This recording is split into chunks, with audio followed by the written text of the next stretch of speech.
Cool. What is your honest take on wholesaling? Is it a legitimate path to building real wealth or just a way for people to make a quick buck? It is. It is a quick way to get wealthy, but it stops as soon as you do. Okay. So what's my take on wholesaling? Is it a legitimate path to building wealth, or is it just a way to make a quick buck? Here's what I'll tell you: there's nothing faster than a wholesale. And my mentor's mentor, everybody knows who David Alexander is. Anybody who's been in this arena for any sort of time, he says, "Cash is crack. Don't do drugs." Cash is crack.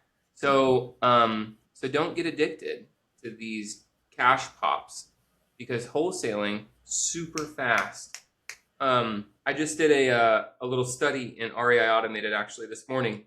We pulled of the last 50 deals. I think it was actually 49. The last 49 deals that have been put into Dealbase from our clients. What is the average net profit center? And it was just under $20,000. It rounded up to $20,000. I don't remember what the exact number was, but it was 19,633 or something like that, 863. So it rounded up to $20,000. Now, first, this is unverified. So let me be really, really clear. Otherwise, the FTC is going to be breathing down my throat. This is not a guarantee or an implication of your results as a real estate investor. These are not typical results. Your results may vary. You probably are going to fail. You're probably going to lose money, actually. So don't come after me when you do. So these people have had amazing results, and they have amazing education and amazing systems and the right people in their corner supporting them. And because of that, that has helped them achieve good results. So also, this is undocumented. We're actually going to start requiring HUDs. Now, when you put in a deal into Dealbase, you'll have HUD 1 and HUD 2 when you bought it and when you sold it, and then like actual proof of your check or your wire or something like that, so that we can actually verify these income claims, because as of right now, we don't. And so we don't and can't make any verified income claims, but we will in the near future. We'll be able to we're actually going to put it up on our website. It'll be publicly available to anybody who wants to see how many deals in what time frame by how many clients with what average deal spread. That will be public knowledge on our website. I'm very excited for that. And we're still not going to make any income claims. There's going to be this giant ass freaking disclaimer at the bottom that says basically everything that I said, but in prettier, like blessed by my attorney words, that says this is not a guarantee or implication of typical results. These are absolutely atypical results. And I'm even going to say you're probably going to fail, because statistics say you're going to fail. Wholesaling, though, average profit, $19,000. That's backed by Robert Wensley as well. He's the owner of Investor Lift. And last year, I think it was 2025. May have been 2024. It doesn't matter though. His average in Investor Lift was $19,000. So I feel fair to say that that's kind of what the going rate is, if you will, in real estate right now, and has been for the last couple of years. Is it wealth? Well, if you do it enough, yeah. If you do 2 deals like that, let's just round it up to $20,000. If you do 2 deals, that's 40 times 12, that's $480,000. Now, of course, you have expenses. So how much are your people? How much is your cost of goods? How much is your expenses, your marketing, your overhead, your software, your mentorships, your travel, your blah, blah, blah, blah, blah, blah, blah. You have all these things that you're expensed out, sure. But you should run a fairly good margins in your business, 20%, let's say. So problem with this, with wholesaling though, is the moment you stop, so does your income. There is nothing passive about a wholesaling business. It is extremely time intensive.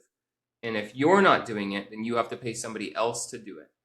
Yes, there is software that can massively speed this up. We have it built into Dealbase, where you can use AI to match. We have buyer match AI built into Dealbase now as of Monday.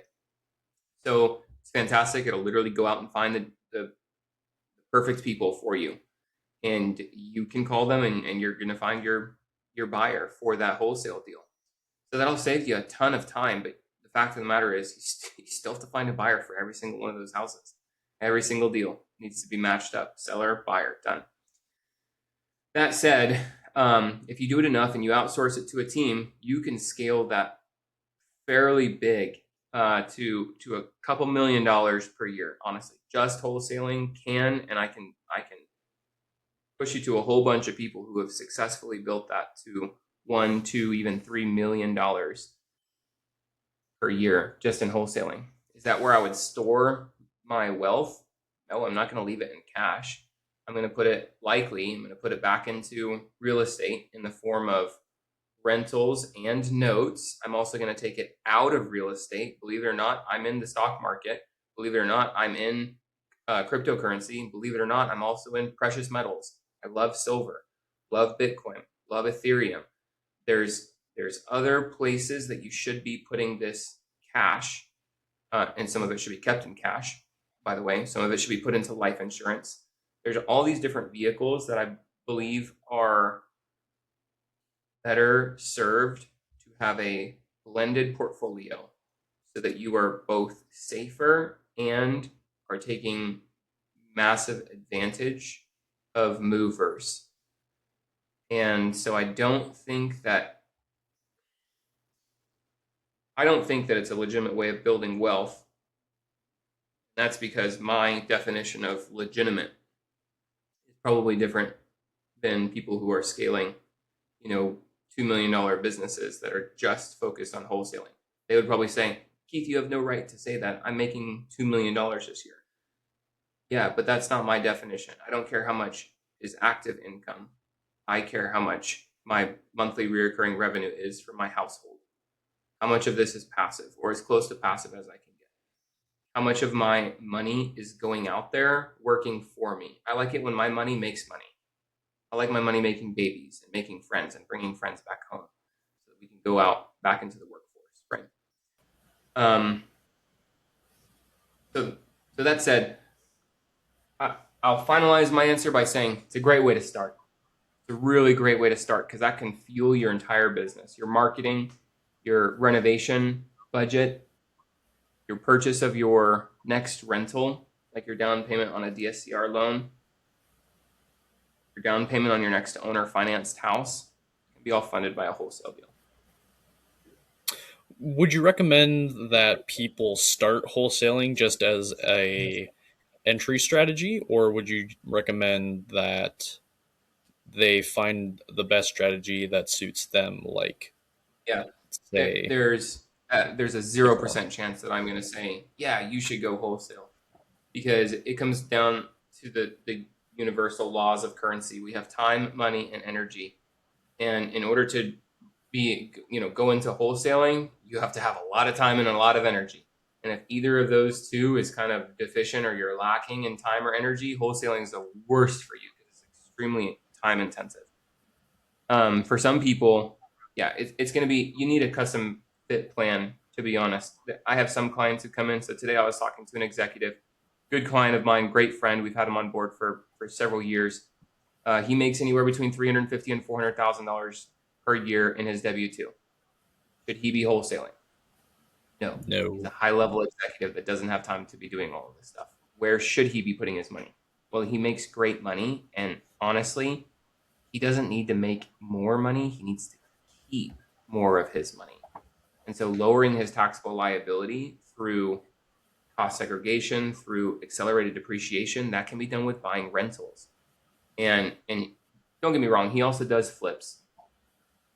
He also does notes. He also does wholesales. I'd say actually the majority of his real estate investing business, he told me today, the majority of his real estate investing business is wholesaling and novations. He's like, dude, I am burning out. Like, how can I change this? And I'm like, Dad, you're kind of doing it to yourself. I'm glad that we're having this conversation, but don't be a dork, Let's change up this strategy so that I'm not saying don't, because he likes the quick cash, which I don't blame him. So do I. Wholesales and novations is fast cash, but is it the way to sanity for him? No, he wants peace and stability and sanity. Those were his 3 words that just kept on reoccurring in our call today. Peace, stability, and sanity. Well, stop wholesaling and start raising the floor. And by that, I mean raising your monthly recurring revenue. Your household income needs to be going up. How are we going to do that? We're going to do that with, primarily, it's going to be rentals, because he needs to be able to write off his active income. Otherwise, he's easily making over $500,000, maybe even $600,000. Spending $15,000 per month on marketing, and he's trying to consistently make $100,000 per month. He's just underneath that right now, and he wants to take it to the next level. And I'm like, bro, you don't need to take it to the next level. You need to stop focusing on making more money. You already have a successful business. Your strategy is the problem. Your strategy is what's stressing you out. Stop chasing the quick cash and start building a portfolio that you don't have to freak out every month. I'll conclude with that. Final answer. I like it. Yeah. How do you think about the difference between cash flow and appreciation as investment goals? And which do you prioritize?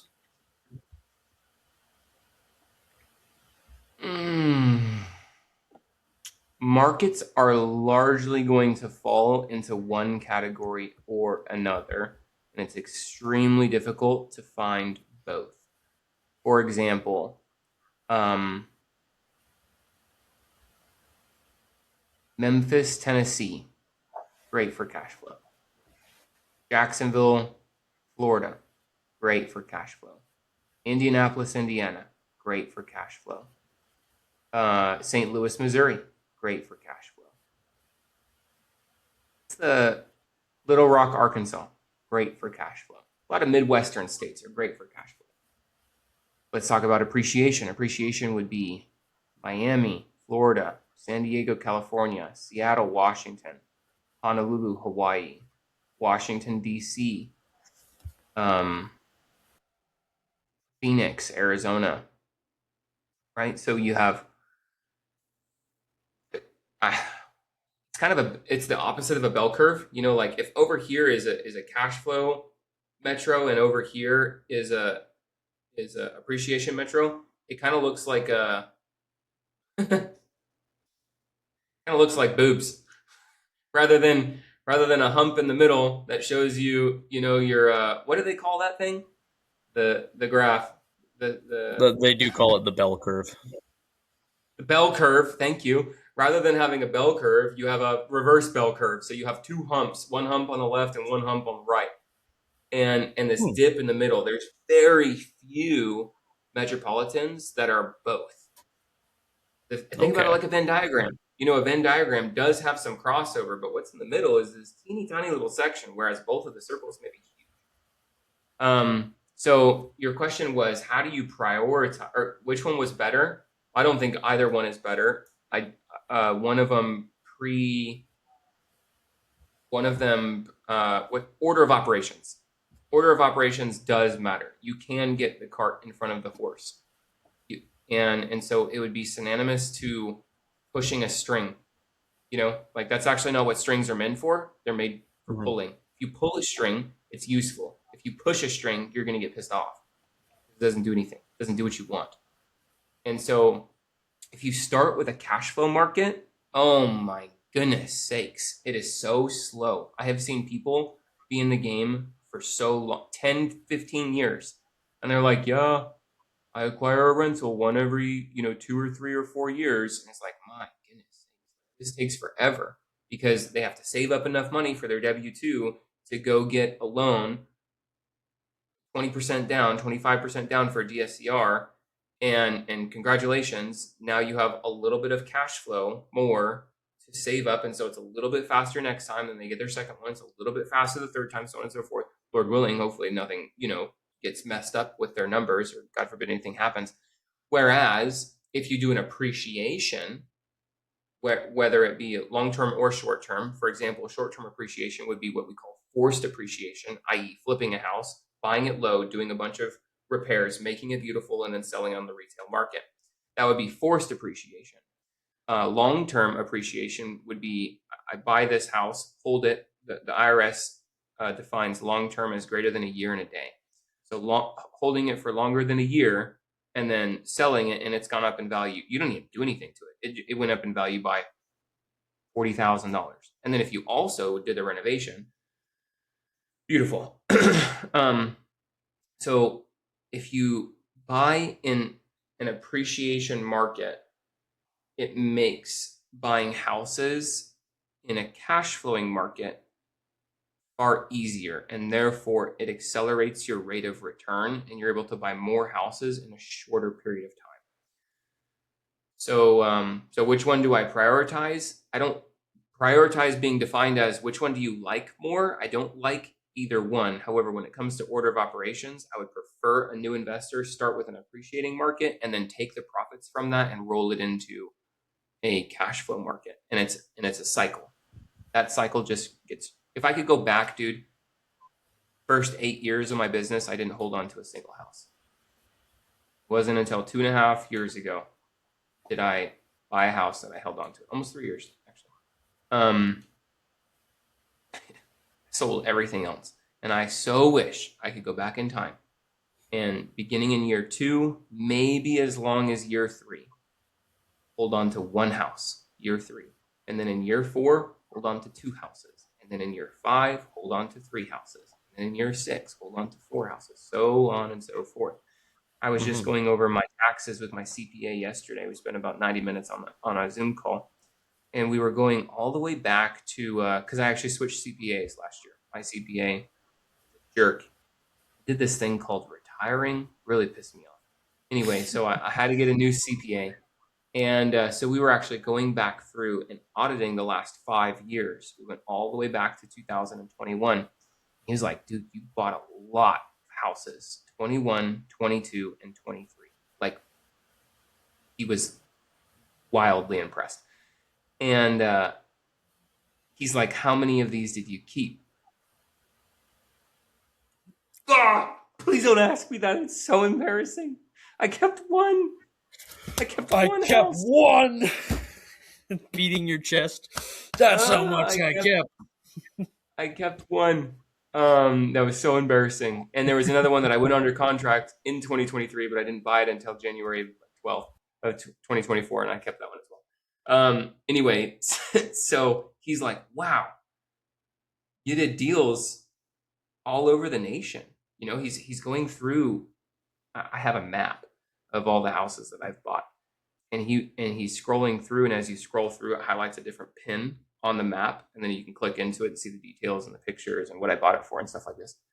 And he's like, that sucks that you didn't start holding until 2023. So if I could go back, man, I wish that I had done that. Appreciation, cash flow, appreciation, cash flow. Maybe it sounds more like appreciation, cash flow, appreciation, cash flow. That's fine too. Just hold on to some houses. You guys got anything from this? Hold on to at least one house and build up your portfolio. Yep. All right, man. I got one last question for you to end off this episode. Cool. What does a great deal look like in 2026? And has your definition of a good deal changed within the past 5 years? Does that kind of roll into what we were talking about originally, where you would hold on to a property? Or would you kind of, for me specifically, it would be holding on to a house. Now, for a newer investor, maybe it's not going to look like that. So I don't like force my way onto newer clients and be like, this is the way that you should do it. No, they're in a different season. They can't compare their chapter 1 to my chapter 11. And so I disagree with that. However, what I will say is the market is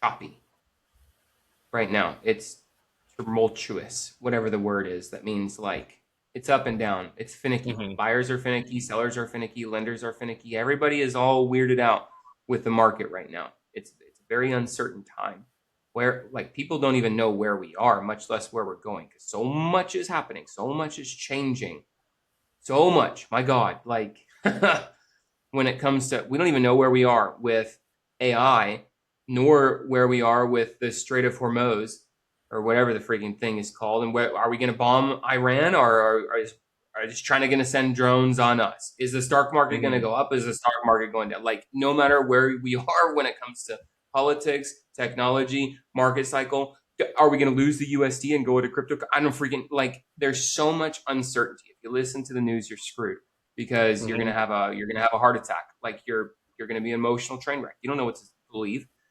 um, and that affects the market quite a bit. And so right now, dude, here's what I'll say. My definition of a good deal is even if reasonable worst case scenario happens, I still make money. Even if reasonable worst case scenario happens, even if the ARV is a little bit less, I have to sell it at a discount. Even if I hold it for a little bit longer period of time, even if my rehab goes over budget, I'm not going to lose money. And that is my biggest thing. That is something I will force on our clients. That is my definition of a great deal. And there's been a lot of deals. Again, I underwrite at least 2 deals every office hours, Monday, Wednesday, Friday. There's been a lot of deals that have occurred this year in 2026. People are bringing them to me, and I'm like, man, dude, if this was like 2021, 22, 23, I'd probably do this deal. But that is super slim, and I don't think the market's going to go up. It's been kind of just flat. And in 2021, 2020, 2021, 2022, and Q1 through 3 of 2023, the market was going up, meaning you could be riskier. You could be, I'll just go out and say what I'm actually thinking. You could be an idiot and buy a bad deal. And then when you sold it 6 months from now, you would still make money because the market went up so much, so fast. You could literally have bought a dud of a deal. And the longer you hold it, the better, because you're appreciating so fast. That actually did happen to me on one deal that I had in Hawaii. I held on to it for about 5 months. And I was so stressed out during those 5 months because it's super expensive to buy in Hawaii. At the time, the median sales price of a single family home was 1.1 something million dollars, like 1.15. Let's just call it $1.15 million. And so think about your mortgage. You have a $5,000 to $6,000 mortgage, paying that thing, and here I was holding it for 5 months, and I was pissed off at the contractors because I wasn't going up to this house. It was on North Shore. I lived in Kaneohe Bay, so it's kind of a long drive, believe it or not. And they were sending me pictures. I forced them to send me pictures every single day after they cleaned up shop, put all their materials and tools away, and they mopped the floors or whatever. And I just remember being so mad because I was like, dude, just today, like, what's 5,000 divided by 30? It's $166. I do remember this. It's $166 per day. And so I'm thinking about this. Every single day I'm cutting a check for $166. This is miserable for 150 days. I'm so glad that it took me 5 months, because I actually sold that sucker for like $60,000 more than I thought I was going to sell it for, because the timing of the market was so amazing. The longer I held it, the more it was appreciating. The comps were changing. People were just like, hey, this is the wild, maybe it was 2022. This is the wild, wild west. Like people are overbuying. Interest rates were super low. You could get like a VA loan at 3.25%, like really easy. Some people were even buying down into the twos, 2% interest. This is VA loans, of course. But so people were they're overpaying for houses. They were bidding up. Escalation clauses went up north of $100,000 more than ask price. If you were listing your house for 1.1, people were, I'll pay 1.25, like escalation clause, whatever. Wow. I'll give you the 1.1 and I'll go up to 1.25 so long as it'll praise. Mm-hmm. And so dope. That's exactly what happened with mine. I got an escalation clause, $50,000 more. I think they offered $10,000 over list price with an escalation clause up to $50,000 so long as it appraised. I accepted, it appraised, voila, I made $60,000. So even though I was stressed during that time, we ended up holding on to it, I think, for 2 months longer than I originally anticipated. It was supposed to be a 3-month deal and it was a 5-month deal. So that $10,000 of holding costs that was giving me heart palpitations every single night resulted in $60,000 just because the market was fantastic and it was appreciated. We're no longer in this sales cycle, folks. Like, the market is different. We are in a different phase of the market, and you can no longer be making stupid mistakes like that. That's my definition of a dead deal. I mean, a good deal is even if reasonable worst case scenario happens, I do not lose money. Keith, you've been awesome. Another episode in the bag. Good questions this time. And more than one question that I gave last time on the last episode. Hey, thanks for tell Elon Musk that I appreciate his Wi-Fi satellites. Thanks for sticking around this time. Hey, y'all, if you have any questions, drop them in the comments. We'll see you in the next episode.